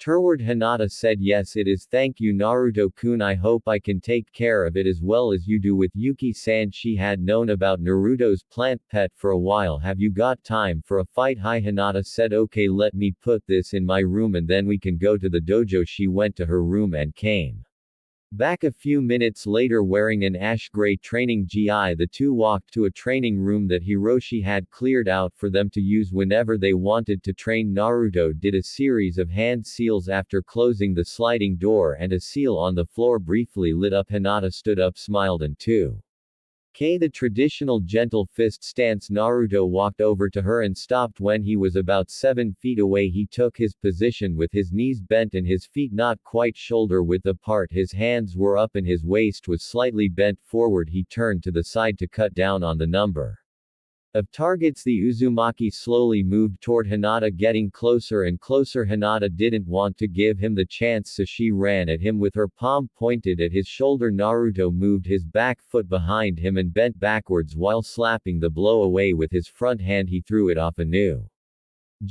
to avoid it and then he kicked it in the middle with his back leg. Hinata moved away and Naruto's kick went right past her. Naruto was able to get back on defense because his momentum wasn't that strong. He was able to stop the kick and replant his leg instead of having to fully follow through it. Whoa. RKED out well because Hinata used the chance to attack. Hinata ran at Naruto and dipped low to try to hit his leg. The Uzumaki raised his front leg to avoid her sweep in her next move, which was to use her other leg. He couldn't dodge or block the spinning back kick that hit him in the stomach and sent him sliding away from her. Hinata pressed on, planning to give Naruto no quarter. Naruto sent chakra to his index finger, his ring finger and his thumb. This turned his right hand into a makeshift fulcrum. Naruto turned around and went for a double leg takedown on the spot. Hinata was surprised because he had sneaked up on her attack plan and taken her down. Hinata and Naruto's fights with each other often turned into wrestling matches. Once Hinata got over her self-doubt, she was a very good fighter and Naruto often chose to go to his advantage. Hinata started to learn jujutsu, which is a grappling style. Because of this she was very good at it. Because of her natural grace and flexibility she closed the distance between her and Naruto just as he had done with his stand-up. So when Hinata was taken down she wasn't too upset because she had avoided giving up the full mount position. Naruto slid into side mount so that his body was perpendicular to hers and grabbed her wrist even when they were on the floor. It was a terrible idea to give a Hyuga full use of their hands. Naruto was trying to get a Kimura lock on Hinata but he had to roll off of her to avoid getting a knee in the side of his head. The Hyuga heiress rolled over and got back up, pressing the action button once more. Naruto stayed low and dodged her palm thrusts and finger pokes by ducking and moving sideways. He saw a break in her defense so he quickly stood up and tried to hit her with his forearm. Hinata fell backwards so she couldn't Fend herself against his hold on her or the knee to the body that came next. Naruto tried a fireman's carry on her while she was bending forward. He put one arm between her legs and tried to move her weight over his back and around his shoulder blades. Hinata saw what was going on and turned around.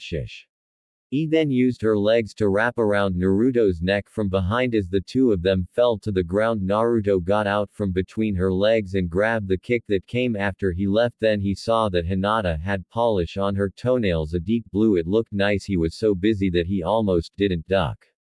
When someone kicked him in the head, he didn't think Hinata would land on the legs she tried to kick with, or that she would try again and hit him in the chest. Before he could get up, he was knocked down and had a finger put to his head. Hinata said with a smile, "I win." The pain in Naruto's chest made it a little hard for him to breathe, but it was getting better quickly. Both of them walked to a side of the dojo away from the mats for sparring and sat down. As was their custom, they matched their fuin beads and started to watch their fight over again. The first seal Naruto activated was a change to motion capture, and Naruto found a way to tell one of his fuin beads about it. Since Hinata had the same seal, they could both see the same recording, but no one else could. They would watch their fights and point out both what went wrong and what went right. Hinata told Naruto that he needed to work more on his balance, and he agreed. Hinata needed to get better at dealing with opponents who changed levels often, because she always assumed that people would stand up straight. As they got closer to the end, they started to notice other things, and Hinata noticed something. "Naruto-kun, what kept you from eating my kick when you caught it?" "Oh, I don't remember you ever wearing nail polish, but it looks good on you." "I usually don't, but Karanai-sensei and I got a quick pedicure to celebrate becoming a team. That was a nice thing for you." "He-san, to do so was your plant." "Naruto-kun, I really liked it, thanks." Hinata, I have a question. When I was buying your gift today, Ino-chan came up and said we were friends and I should call her Chan. Before that I ran into a woman and she called herself Chan. I don't feel close to either of them like I do with you, so can I call you Chan?" Hinata smiled at Naruto's request. "It made me think of Naruto-kun. Of course I didn't know Ino-san and you two were friends." She said, "Neither did I. She just told us we were in the flower shop her family owns." Hinata said, "Oh, but she decided to talk to a certain Yamanaka about using her best friend for whatever reason. Do you want another round?" And they went back to the mat to fight. Neither of them knew that someone was watching. It had been a long day. It seemed like his days were getting longer and longer. He didn't like that he still had to sit in the chair and carry the weight of so many people. He had thought about how to get his road students to come back to class so that one of them could take the empty seat if he were 20 years younger. He knew exactly who he would train for the job, a boy who had the will of fire almost to the point of defying reality itself. He smiled for a moment when he thought about his favorite blonde Eve. And though he wasn't his official student, Naruto had learned a lot from what little Hiruzen had taught him. He soaked up every bit of wisdom he could as best he could. He looked at his fuin beads, which were a great work of fuin jutsu and creativity. The device got him to start training again, and he tell a difference, and for it to come from a child who was able to blend in other shinobi skills so well, it was a good thing. And even though Naruto was proud of it, Hiruzen thought he didn't really understand how important it was. Here is in turn to bead with his thumb and index finger. Maybe his is what would make them come back. Jiraiya loved sealing, and the chance to teach his godson something new and pass on what he knew would make him very curious. Day would be more difficult but not impossible. Could she refuse to see an auxiliary chakra system that was fully working? Her simple diagnostic jutsu was used in a way that almost no one had thought of. With the money and people to start a real medical ninja program and the allure of making medical ninjutsu and fuenjutsu better, she couldn't stay away for long. He said he would work on his notices so that he could call them both back in morning. He was tired and wanted to hang out with his other grandson for a while. He was just finishing up when he got a message that he had a visitor. He knew it was Naruto because of how his assistant spoke, and he was happy to talk to the blonde. The newly made Jenna walked in, said hi Oji-san as he always did, and took a seat. Hersen said hello back to him and waited. Og-san, I have a few questions that should be easy to answer. Sure Naruto-kun, how can I help you? Harrison could only palm his face and sigh when he was asked, how do you know if you're developing a sexual fetish? Even if he tried this Oi couldn't be dull. Harrison stopped for a moment to think. The vibrations he felt from his Anbu's hidden laughter didn't make things better. They had often seen Naruto's unique Naruto-ness and they often found it funny that the boy was so innocent and direct, but this was something different. He wished that Bawako had been there to help him talk to each of his boys. He looked at his surrogate grandson and waited patiently for him to answer. Naruto-kun, why do you think you're getting a fetish? Hinata-chan and I were just sparring and her painted toes caught my eye. I almost got kicked in the head. Bako say of it and I thought that might be a sign of something. Well, Naruto-kun, you were getting to an age where you were starting to notice people you were attracted to. This often includes different features. It doesn't really rise to the level of fetishism and you won't know you have a real fetish instead of just a preference until you start having sex, which you shouldn't. You're too young. Of course I'll give it until I turn 16.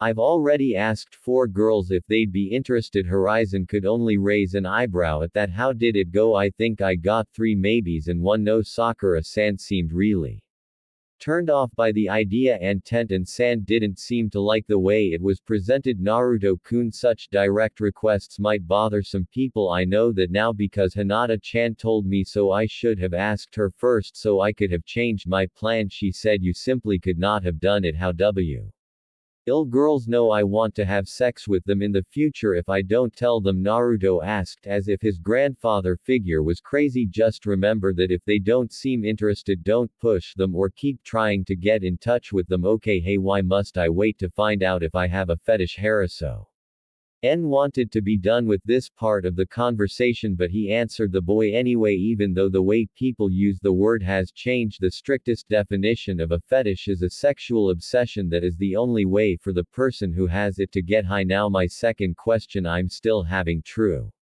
BLE with my footwork. Do you know how I can improve it? Yes, I do. Training Ground 27 has a series of high pulls with just enough room for your feet. They also move when the wind blows. Practicing your kita on them will help you improve your balance and footwork, but be careful because falls can hurt. Thank SOG-san anytime my boy. I'm actually glad you stopped by. I'm going to call my students back in the next day or 2. Do you think you could make a multi-tiered encrypted message for one in the diagnostic beat you made for me, for the other? Here is an ask and then saw the internal debate going on. I know you said you wouldn't make them for anyone, but since her book helped you make it and it will make her curious, I was hoping you'd make an exception. All right, Og-san, but I'll make a copy of that one. That's fine. I'm sure the quality won't go down. What should the message say? Asked Harrison. Team 10 was waiting for their sensei to arrive at their training grounds. Each of them got there early because they had been told over and over that they should always be there before their sensei or superior because it shows that they are serious and committed. Shikamaru was looking up at the few clouds in the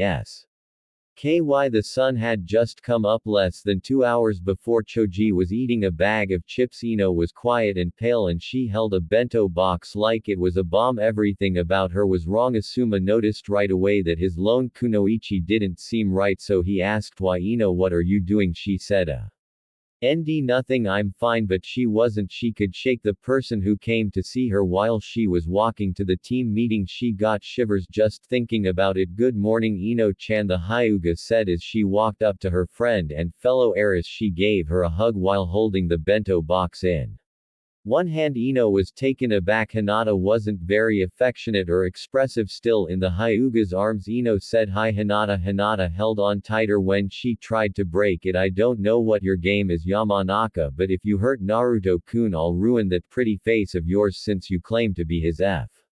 You better act like it. This is your only warning, the Hyuga whispered, then pulled Ino's head down and kissed her forehead. I made this for you, Anakin. Have a good day. She handed him the lunch and didn't say anything else or look back. After Hinata was out of sight for a minute, Ino finally took a breath. Asuma didn't believe her, but he didn't want to find out why she was so strange. He didn't get enough money for doing that, so he moved on. Start warming up, he told them. We'll train for a few hours and then we'll go on some missions. As they started their routine, all 3 of them grumbled. Pruvc Onal Team 7 was sitting on Training Ground 3 while they waited for their Junin sensei to arrive. Sasuke was happy just to stand still and look into space. Sakura would look at him and then grumble about how late Kakashi was. Naruto was busy making the encryption seal that his Oji-san had asked for.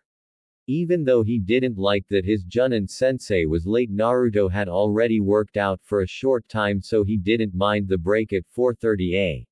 He woke up and made a copy of himself before he showered and got dressed. The clone had already made himself a light breakfast and lunch and cleaned up. Naruto left the house at 5, turned on his resistance seals and ran as fast as he could toward the training ground that Oji-san had suggested. When he got there, Naruto did some stretches and exercises to build his strength before he climbed up the poles. He moved slowly at first and right away he saw how this would help because not all of the poles were strong. Naruto worked, and as he did his kata he slowly got faster. He fell a few times but he grabbed a pole and didn't fall all the way to the ground. Since it was a short session, he only worked on his taijutsu because he didn't know what Hatake Sensei would give them to do. He left the training ground at 6:45 and went to training ground 3 via Shunshin. When he got there, he said the jutsu still needed some work. He would give it to a few clones later. He got there first. Sasuke and Sakura got there at the same time. After waiting for about 30 minutes, Naruto started working on his extra task. The encryption was meant to be a test for Jiraiya, the Toad Sage, who is known as a master of seals. Naruto had been looking at the seal on his stomach ever since he found out about his duty. He hadn't figured out much, but he did know that it was 2-4 trig. Ram seals put together to make an 8-trigram seal. It was meant to filter some of the Kyuubi's chakra on occasion, but the filter couldn't handle much, so Naruto planned to make it better. There were several backup plans, including a key that could tighten or loosen the seal. He planned to make a key back. He didn't want someone else to be able to decide how his seal worked. He also saw that the seal held 2 chakras from other places, but really that was it. Naruto thought that if his father could make such a good but flawed seal in the middle of a battle, so could he. He agreed that his father was smart, so any flaws in the seal were probably due to the lack of time, but if his father could make a seal that was only a little bit advanced, Naruto thought that the Toad Sage could do something a little harder. The seal was being made by Naruto, not on paper. He wouldn't draw the seal until he was sure of his plans. Most people would think that Naruto was just staring into space, but he had changed his Fun beads. Now he could project more than just his health and fitness numbers or the fights he and Hinata had. He was just finishing up the 3rd layer of the array. At the time, his seal would have 3 layers and each layer would hold a different set. The first would have 2 points and be an even number. The second would have 5 points. The last one wouldn't be drawn at all. It would just be a sealing technique made by hand. Seals. Each array was easy to make because the seals were standard security seals. The hard part would be taking them apart, since odd and even seals usually can't live together. Most people thought this, at least Naruto knew that you just had to add parts to make them work together. He didn't see seals as flat but as 3-dimensional steps were needed for a house with more than one floor, and his branching seals were those steps. The young Uzumaki didn't know he was doing something revolutionary because he was just doing what needed to be done for his seals to work. Once Naruto was sure his seals would work, he saved the designs and got to work. He had gone over the CL's parts in his projection and found no flaws. At 9 a.m. when Kakashi got to the training grounds, he saw an angry Uchiha, an angry Haruno, and a chibi who was working hard. He was looking at the chibi so much that he almost missed his cue. He smiled and said, "Mama, I got lost on the road of life." When he opened his eye, he saw Chibi make a shadow copy of whatever he was working on, hand it to the shadow copy, and then walk over to Kakashi. Hatake Sensei, yes Naruto, will you always be late to our meetings? I'm in charge of a lot of my own growth and I'd like to set up a routine that doesn't get in the way of your plans. This took Kakashi by surprise. He was ready for some complaints and groans but not acceptance. Chibi was giving him trouble. Life is unpredictable, so training on your own isn't a bad idea. Just make sure it isn't so hard that you can't function at near full capacity. In fact, what is our routine, he asked, and Chibi gave him a file he had pulled from a storage seal on his wrist. I didn't do the whole routine today, but I also trained in training ground 27. Kakashi looked through the files which were very detailed and something caught his eye. Do you still have our seals of resistance? Oh. Enhai put them down for now. He said, I'm going to test your skills and I want a true reading. That seemed to make his blue eyes look a little more interesting. How are you going to measure us? With my eyes, of course, Hideki sensei. We measure things differently. Kakashi said he wasn't sure but he thinks he just got burned. Trust me, it'll be fine. What does your training consist of? The rest of you. Before I run I stretch, do push-ups, sit-ups and pull-ups, then I run through my different kata. Every other day after school I switch between shuriken and ninjutsu, then I cool down. Sasuke said. Kakashi nodded and then looked at his kunoichi. He blinked and then smiled. Whatever we do at the academy, Sensei Sakura, I want you to start joining Naruto for his morning training. It's not enough to just work out at the academy. Hello Sensei, when do you start training? 5 a.m. What, it's 5 a.m. Hatake Sensei, I think she might have trouble hearing. I've noticed that her voice rises in a way I can't figure out. Sakura-san, I know the standard Kona has shinobi sign language. Would that make it easier to talk? The Uzumaki's words seemed to hurt the Pinkett and Sasuke's smirk didn't help. I can hear just fine. Why do you start so early?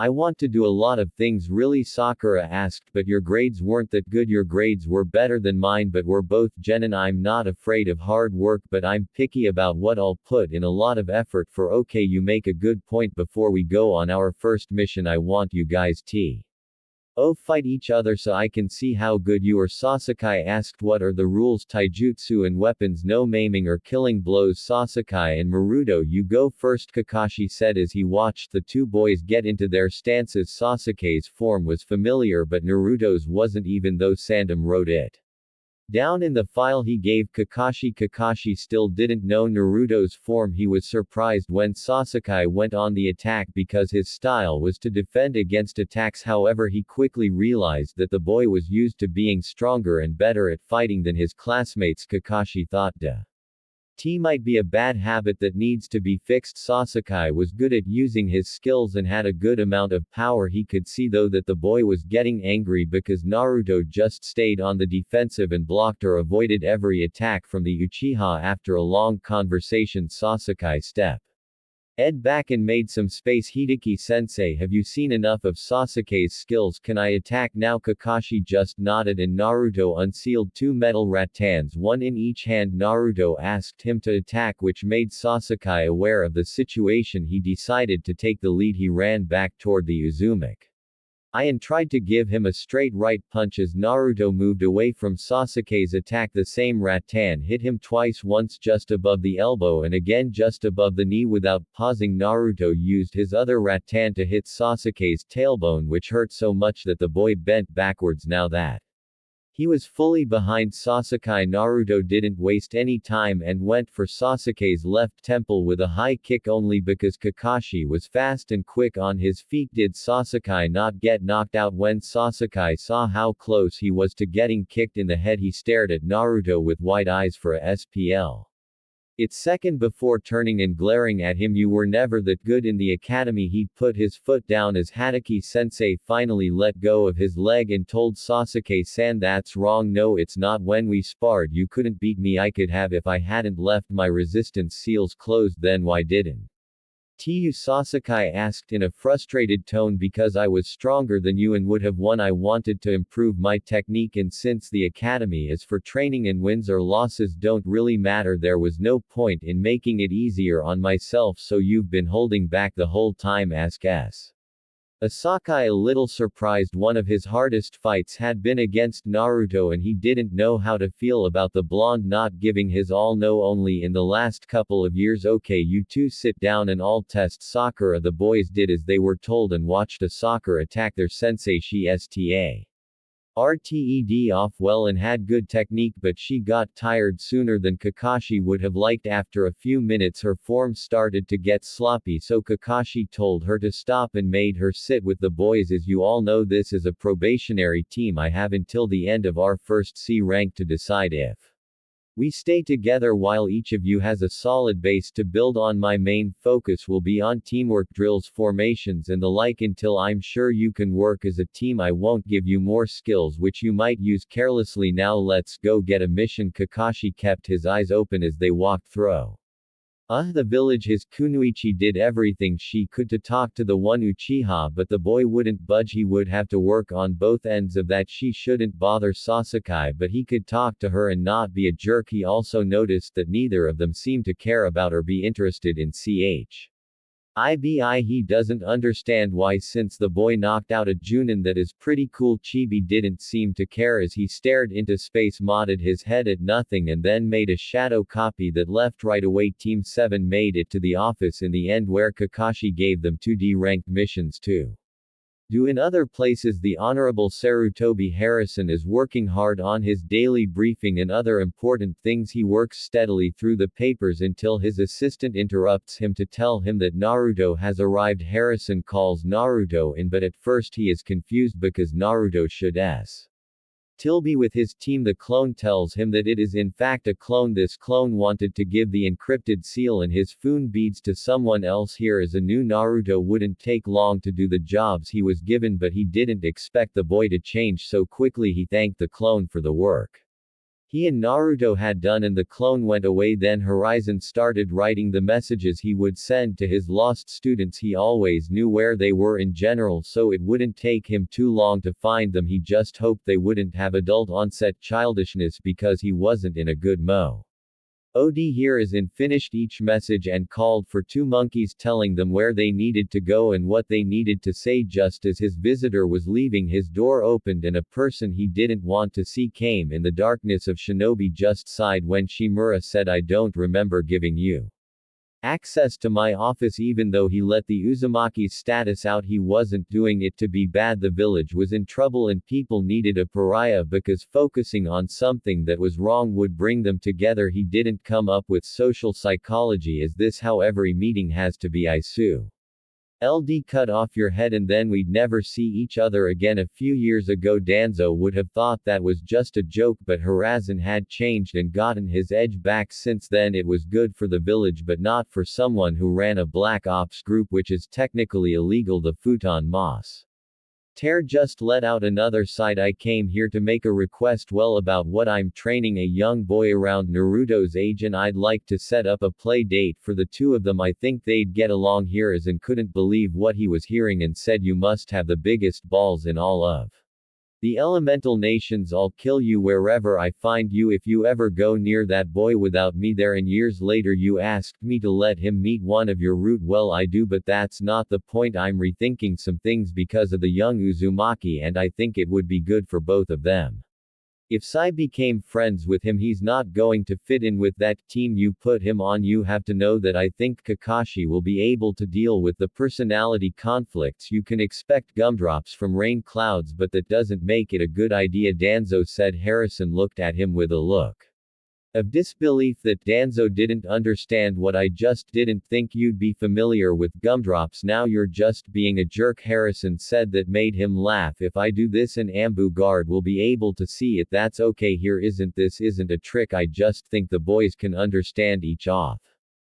Fine, said Danzo. "Come back tomorrow and we can set something up." Danzo nodded and left. Harrison couldn't know that Danzo was just tired, though he had to make too many hard decisions in his life, and even though he didn't show it and some people didn't accept it, he was a firm believer in honoring those who gave their lives for Konoha. It was because of this that he respected Minato so much. Even though he didn't agree with him becoming Hokage, it wasn't easy for him to tell everyone that his son was Agent Shariki, but Konoha had lost something. Its spirit was dying and he couldn't let it go on. He took a chance and it paid off, but maybe too well. People got along fine when they talked about how scared and repulsed they were of the boy. He knew it would happen, but he didn't think it would last this long. He thought the people of Konoha were tougher and would get over it, or notice that Naruto was the only other person who had the same coloring as him. He had no idea that he would affect the boy's growth in the way that he did. He thought his root training was good, but he didn't think everyone should do it. That decision bothered him, even though the boy didn't seem scared and had as strong a will of fire As anyone else, he was missing the spark that made people great leaders, and Danzo wasn't sure if he'd ever get it if the boy had more time to grow up. His skills in Fuenjutsu and chakra capacity would make him an S-rank ninja. However, not all S-ranked ninja can become caged, and the fact that he heard a future Hokage made the man feel even worse. Danzo wasn't the same by the time of the Uchiha massacre. The massacre was his attempt to be his old self, but he just didn't like it anymore. He didn't mind guiding and training future ninja as well as he could, but he no longer cared about or wanted to play He Game of Shadows. It was just no longer in him. Sai was the youngest and last person he hired. He just wanted to show the boy something new, and he thought Naruto could do it. The boy could make friends, but he seemed to do better with people of the opposite gender. Still, both boys would help the other.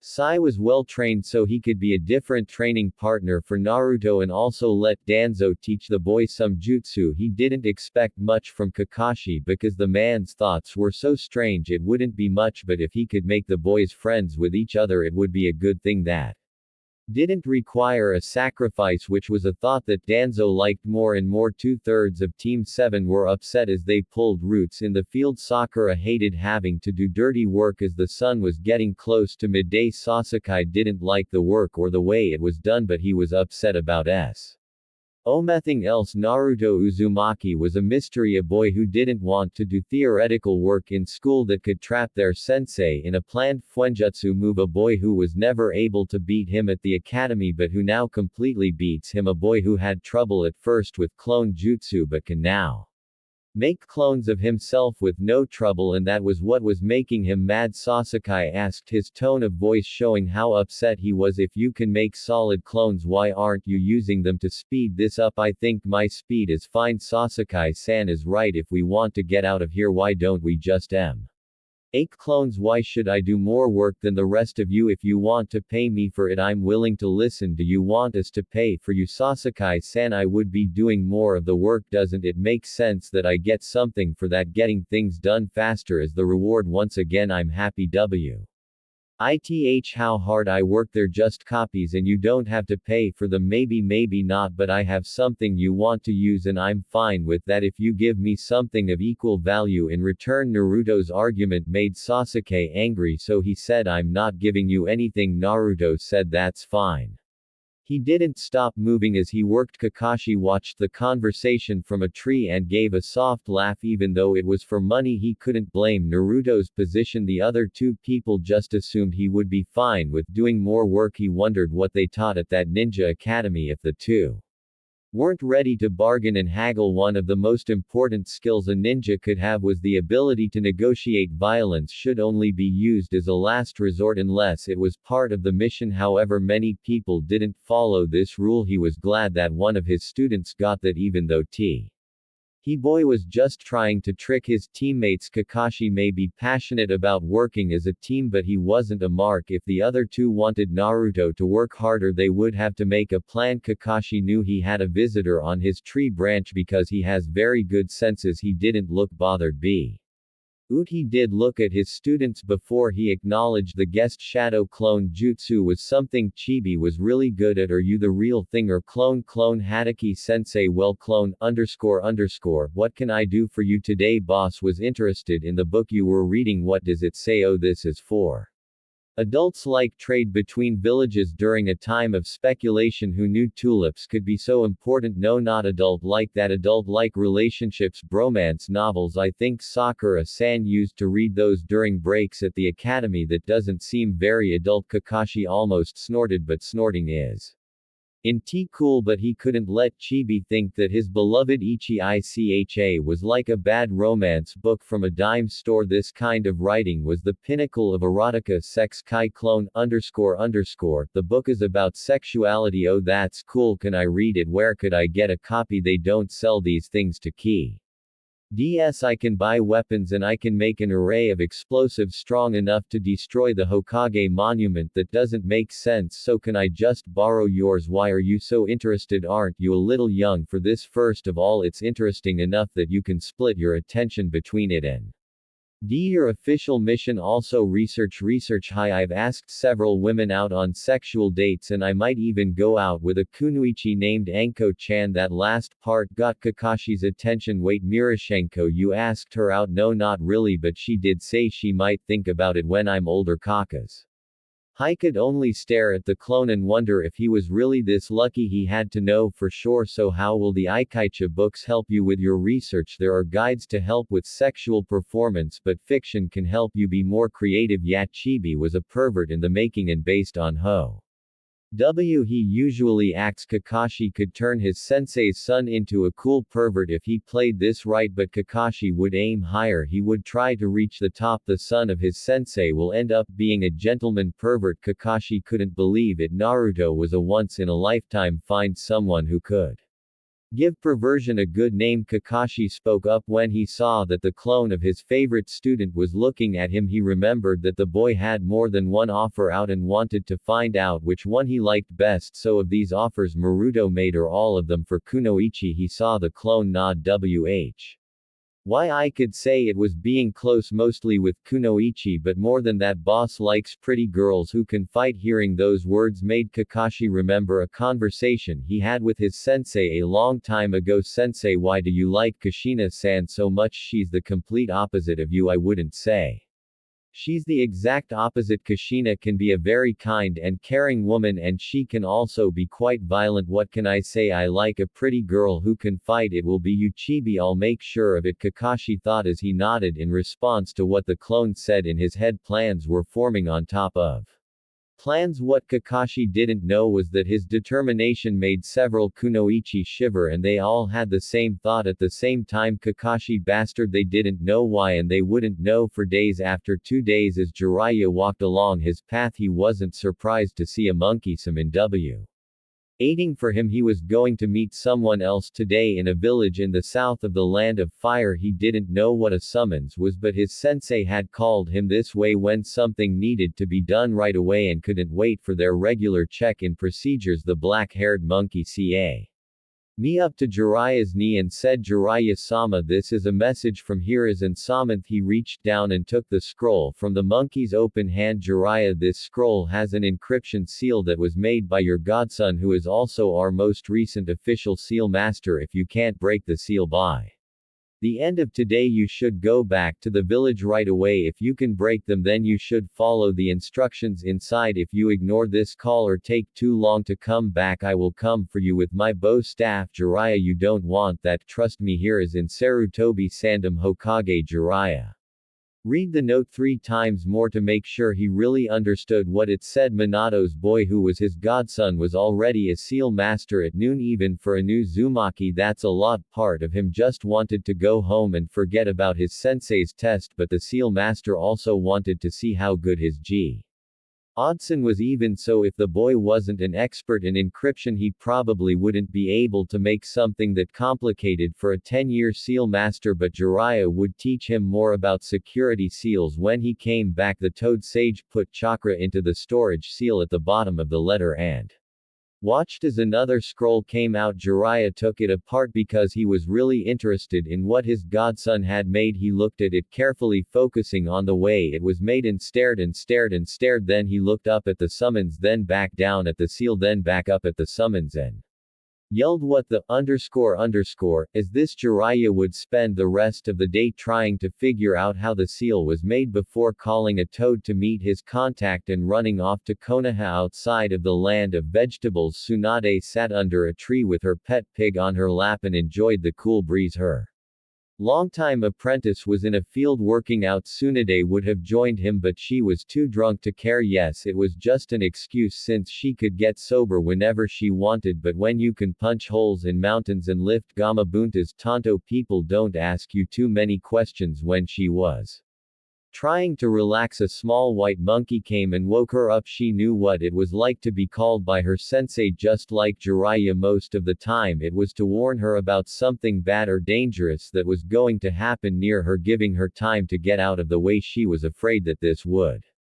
Be different in some way. The monkey gave her a scroll and the doctor read the words on it right away. Sunade-chan, now is the time, sweet girl, the village needs its last senju and best healer. I let you be gone for so long because I knew you thought I was to blame for your losses. I blamed myself as well. But too much time has gone by. Not only will I start the medical ninja training program you've been suggesting for a long time, but I also have something you might be interested in. The seal below was made by our newest and youngest seal master ever. At the age of 10 he did something really impressive. With the help of your cousin Taka Senju's in your book, he is now a genin, and I know you two could do something really great together soon. A day will make a lot of progress in medicine. Come home please. Sarutobi Hersen Sandom Hokage P. S. Sunade, if you do something stupid like destroy the contents of that storage scroll, I will know and come get you. If you don't want to be dragged across the elemental nations by your pigtails, please respect the work this young man did only because I asked him to when her sensei said he would come. Get her. Tsunade knew it was a big deal. He had never said that before, and she could tell from the way he wrote it that he really meant it. She used her jutsu to get sober and then she opened the storage array to see what was inside. She saw that it was a bracelet with 2 carved beads on a string.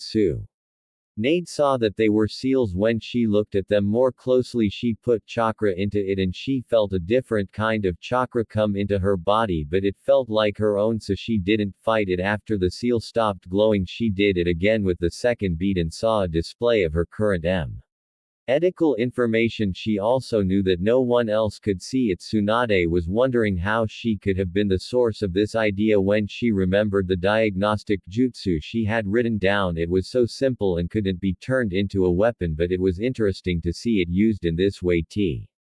Stop relying on feel or intuition. If used right, it could really change the game. Tsunade did something she never expected to do. Shizune, get your things together because we're going back to Konoha. I will continue the story in next part. Till then, we weep offline. Foreign.